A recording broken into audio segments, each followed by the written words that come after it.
नमस्कार दोस्तों, स्वागत है आपका हमारे चैनल लॉर्ड्स ऑफ चालीसा में। प्रिय भक्तों, हिंदू धर्म में भगवान गणेश को प्रथम पूजनीय और विघ्नहर्ता कहा जाता है। इनकी पूजा से कार्य में बाधाएं नहीं आती और सभी कार्य सफलतापूर्वक संपन्न होते हैं। रिद्धि सिद्धि के दाता कहे जाने वाले भगवान गणेश की पूजा के लिए बुधवार का दिन अति उत्तम माना जाता है। इस दिन पूजा पाठ, व्रत और मंत्रों के जाप से श्री गणेश शीघ्र ही प्रसन्न होते हैं और भक्तों को आशीर्वाद देते हैं। इस मंत्र के जाप से घर के सारे कलह कलेश दूर होते हैं, घर खुशियों से भरा रहता है और धन धान्य, संपत्ति, समृद्धि, वैभव, विद्या, पराक्रम, शादी में विलंब आदि जैसी समस्याओं का निवारण होता है। इस मंत्र का जाप करने से विवाह में आ रही अड़चन दूर होती है। जिन लोगों के विवाह में देरी हो रही हो, इस मंत्र को पूरा 108 बार सुने व गुनगुनाए। महामंत्र इस प्रकार है।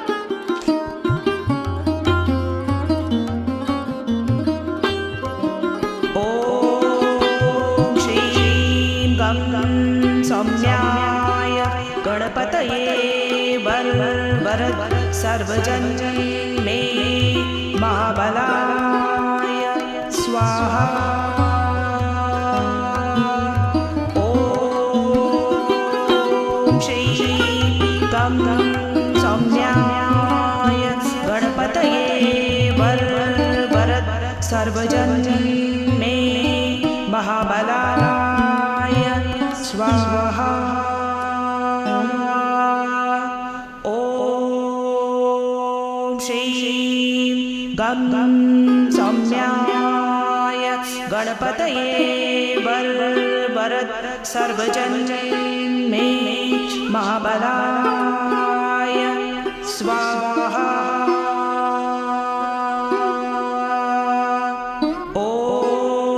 ओम श्री गं सौम्याय गणपतये वरद सर्वजन मे महाबलाय स्वाहा। ओम श्री गं सौम्याय गणपतये वरद सर्वजन मे महाबलाय स्वाहा। ओम श्री गं सौम्याय गणपतये वरद सर्वजन मे महाबलाय स्वाहा। ओम श्री गं सौम्याय गणपतये वरद सर्वजन मे महाबलाय स्वाहा। ओम श्री गं सौम्याय गणपतये वरद सर्वजन मे महाबलाय स्वाहा। ओम श्री गं सौम्याय गणपतये वरद सर्वजन मे महाबलाय स्वाहा। ओम श्री गं सौम्याय गणपतये वरद सर्वजन मे महाबलाय स्वाहा। ओम श्री गं सौम्याय गणपतये वरद सर्वजन मे महाबलाय स्वाहा। ॐ श्रीं गं सौम्याय गणपतये वरद सर्वजन मे महाबलाय स्वाहा। ॐ श्रीं गं सौम्याय गणपतये वरद सर्वजन मे महाबलाय स्वाहा। ॐ श्रीं गं सौम्याय गणपतये वरद सर्वजन मे महाबलाय स्वाहा। ॐ श्रीं गं सौम्याय गणपतये वरद सर्वजन मे महाबलाय स्वाहा। ॐ श्रीं गं सौम्याय गणपतये वरद सर्वजन मे महाबलाय स्वाहा। ॐ श्रीं गं सौम्याय गणपतये वरद सर्वजन मे महाबलाय स्वाहा। ॐ श्रीं गं सौम्याय गणपतये वरद सर्वजन मे महाबलाय स्वाहा। ॐ श्रीं गं सौम्याय गणपतये वरद सर्वजन मे महाबलाय स्वाहा। ॐ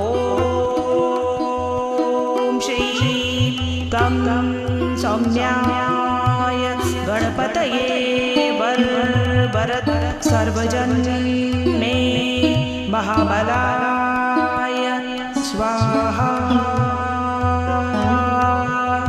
ॐ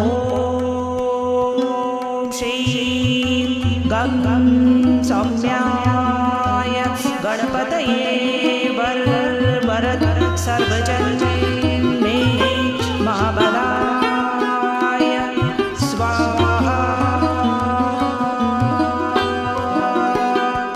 ॐ श्रीं गं सौम्याय गणपतये वरद सर्वजन मे महाबलाय स्वाहा।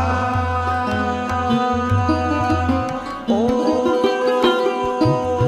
श्रीं गं सौम्याय गणपतये वरद सर्वजन मे महाबलाय स्वाहा। ॐ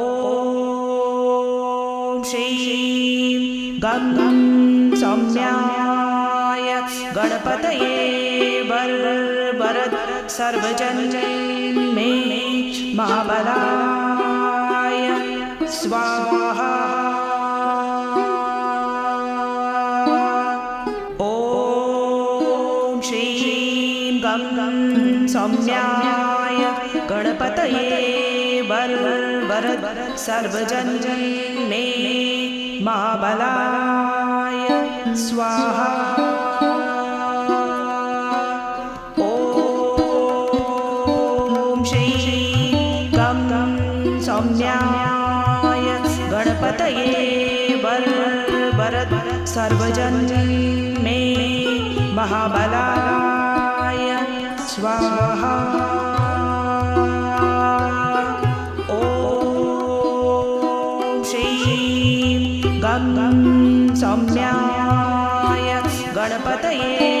वर वरद सर्वजन मे महाबलाय स्वाहा।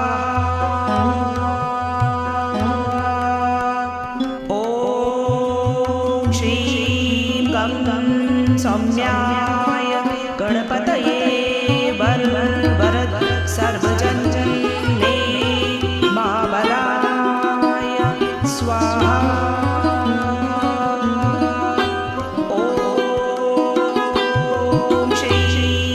गं गं सौम्याय गणपतये वर वरद सर्वजन मे महाबलाय स्वाहा। ॐ श्रीं गं गं सौम्याय गणपतये वर वरद सर्वजन मे महाबलाय स्वाहा। ॐ श्रीं गं गं सौम्याय गणपतये वर वरद सर्वजन मे महाबलाय स्वाहा। ॐ श्रीं गं गं सौम्याय गणपतये वर वरद सर्वजन मे महाबलाय स्वाहा। ॐ श्रीं गं गं सौम्याय गणपतये वर वरद सर्वजन मे महाबलाय स्वाहा। ॐ श्रीं गं गं सौम्याय गणपतये वर वरद सर्वजन मे महाबलाय स्वाहा। ॐ श्रीं गं गं सौम्याय गणपतये वर वरद सर्वजन मे महाबलाय स्वाहा। ॐ श्रीं गं गं सौम्याय गणपतये वर वरद सर्वजन मे महाबलाय स्वाहा। ॐ श्रीं गं गं सौम्याय गणपतये वर वरद सर्वजन मे महाबलाय स्वाहा। ॐ श्रीं गं गं सौम्याय गणपतये वर वरद सर्वजन मे महाबलाय स्वाहा। ॐ श्रीं गं गं सौम्याय गणपतये वर वरद सर्वजन मे महाबलाय स्वाहा। ॐ श्रीं गं गं सौम्याय गणपतये वर वरद सर्वजन मे महाबलाय स्वाहा। ॐ श्रीं गं गं सौम्याय गणपतये वर वरद सर्वजन मे महाबलाय स्वाहा। ॐ श्रीं गं गं सौम्याय गणपतये वर वरद सर्वजन मे महाबलाय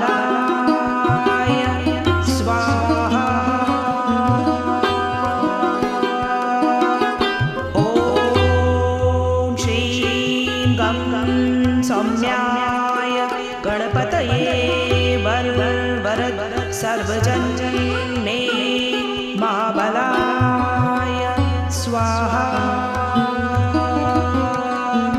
ॐ श्री गं सौम्याय गणपतये वरद सर्वजन्मे महाबलाय स्वाहा।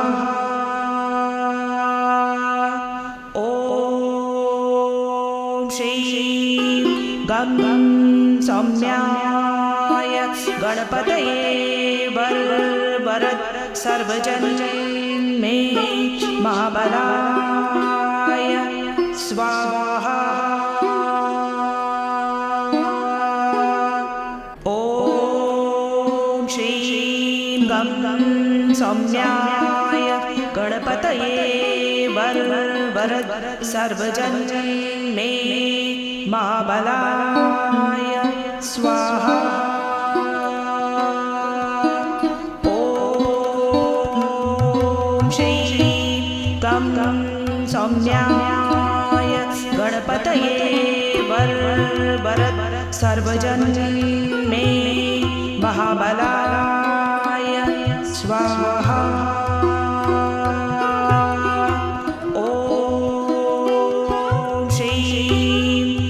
गं सौम्याय गणपतये वरद सर्वजन्मे महाबलाय स्वाहा। ॐ श्रीं गं सौम्याय गणपतये वरद सर्वजन्मे महाबलाय स्वाहा। ॐ श्रीं गं सौम्याय गणपतये वरद सर्वजन्मे महाबलाय स्वाहा।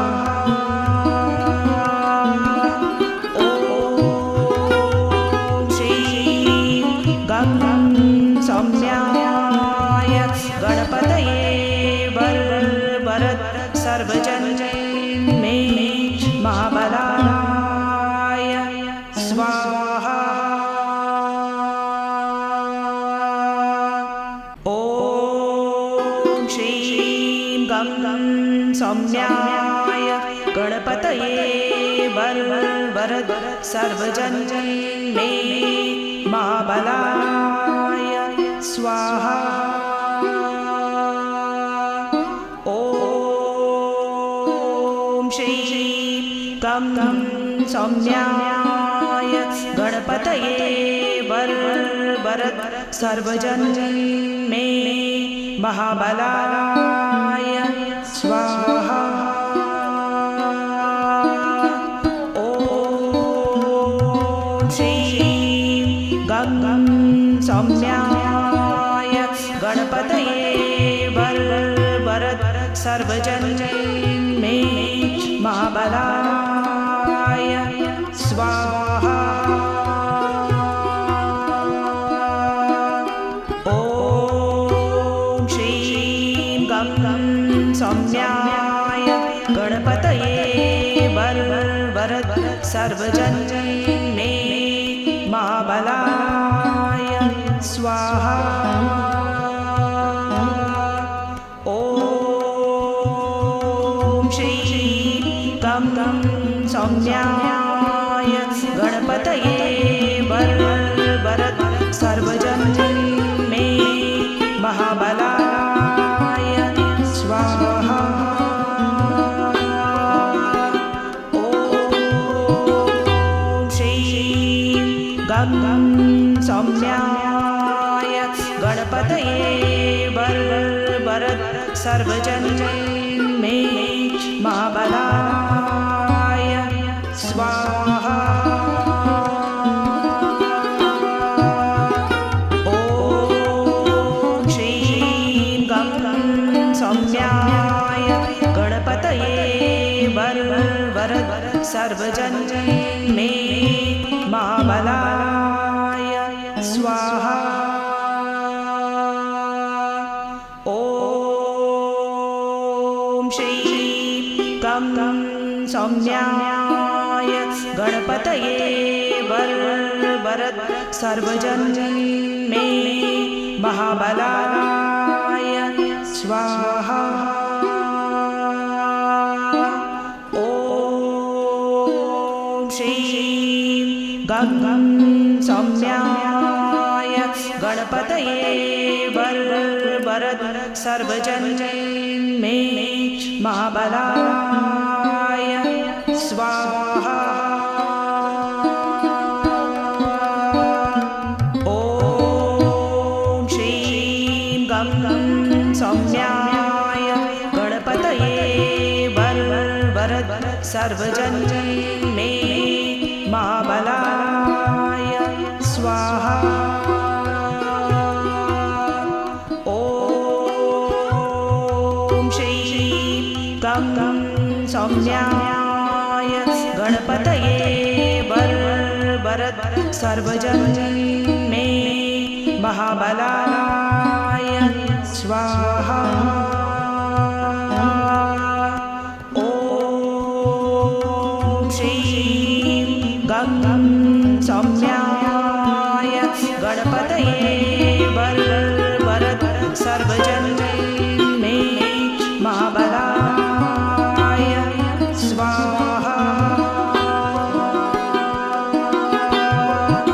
ॐ श्री गं सौम्याय गणपतये वरद सर्वजन मे महाबलाय स्वाहा ॐ श्री गं सौम्याय गणपतये वरद सर्वजन मे महाबलाय स्वाहा ॐ श्री गं सौम्याय गणपतये वरद सर्वजन मे महाबलाय स्वाहा ॐ श्री गं सौम्याय गणपतये वरद सर्वजन मे महाबलाय स्वाहा ॐ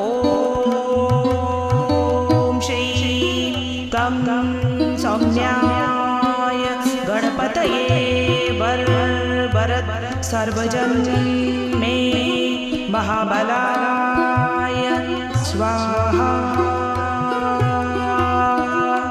ॐ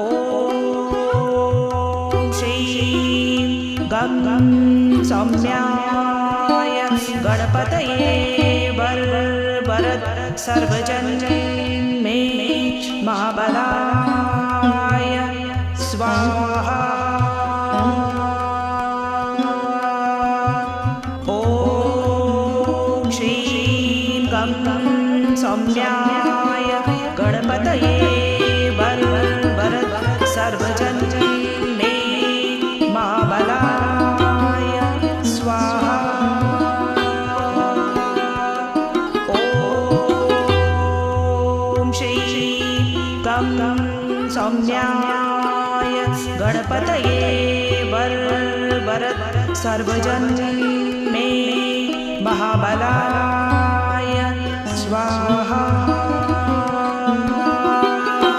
ॐ श्री गं सौम्याय गणपतये वरद सर्वजन मे महाबलाय स्वाहा ॐ श्री गं सौम्याय गणपतये वरद सर्वजन मे महाबलाय स्वाहा ॐ गं सौम्याय गणपतये वरद सर्वजन मे महाबलाय स्वाहा।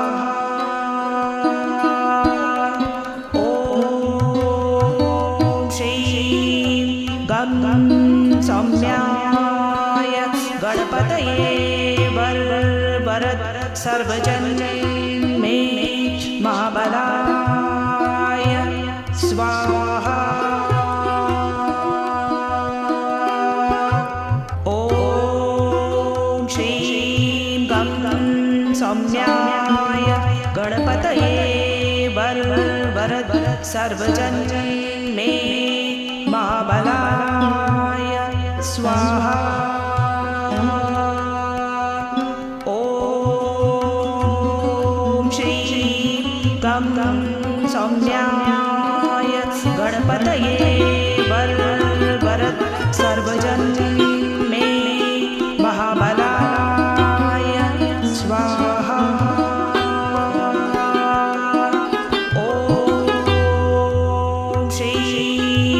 गं सौम्याय गणपतये वरद सर्वजन मे महाबलाय स्वाहा।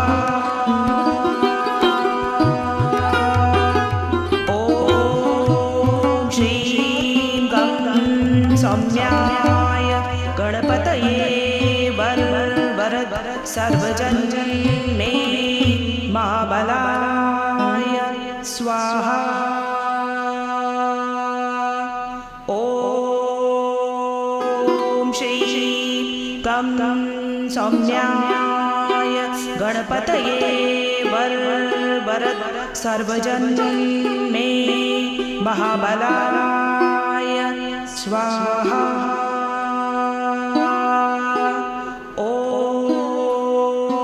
श्रीं गं सौम्याय गणपतये वरद सर्वजन मे महाबलाय स्वाहा। ॐ श्रीं गं सौम्याय गणपतये वरद सर्वजन मे महाबलाय स्वाहा। ॐ श्रीं गं सौम्याय गणपतये वरद सर्वजन मे महाबलाय स्वाहा।